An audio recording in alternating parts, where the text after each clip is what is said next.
কালকে বললাম যে আমার বাবার একবার বাজিতে হবে না, দুবার আনতে গেছে, যেটা সন্ধ্যাবেলাও তোমাদেরকে ভিডিওতে দেখালাম। কালকে সন্ধ্যাবেলা বাজি ফাটানোর পর আমার বাবা আবার বাজি আনতে গেছে।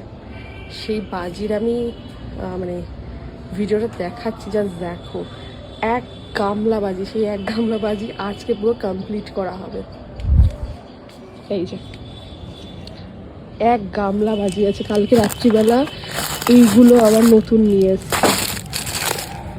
আর একটা কি এনেছি জানো, আরও একটা, এই যে এইটা মনে হয়, হ্যাঁ তুবড়ি। আমি যেহেতু বাবাকে বলেছি যে একটু বড় টাইপের কোনো তুবড়ি আনার জন্য, তো এই তুবড়িটা এনেছে। আর এক খাবলা চকলেট বোম এনেছে। কি বলবো, আর তার মধ্যে এতগুলো বাজি রয়েছেই।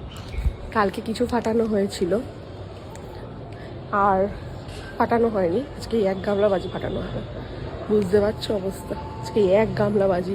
সন্ধ্যাবেলা থেকে নামবো বাজি ফাটাতে, সারা মানে পুরো সন্ধ্যেটা কাটাবো, রাত অবধি। মোটামুটি আমাদের বাজি ফাটাতে ফাটাতে 11টা বেজে যায়, কারণ এত বাজি প্রত্যেকবার আসে।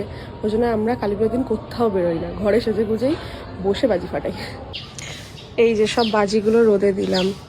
মা বললো গামলা থেকে নামিয়ে সব বাজিগুলো প্যাকেট খুলে খুলে রোদে দে। সত্যি কথা বলতে বাজি ফাটাতে ভালোবাসি।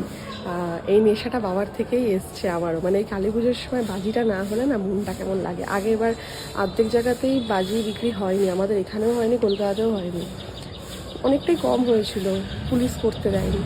তো আগের বছর মনটা খারাপ ছিল, বাজি সেভাবে পাইনি, ফাটাতে পারিনি। এবার মন খুলে ফাটাবো, অনেক বাজি।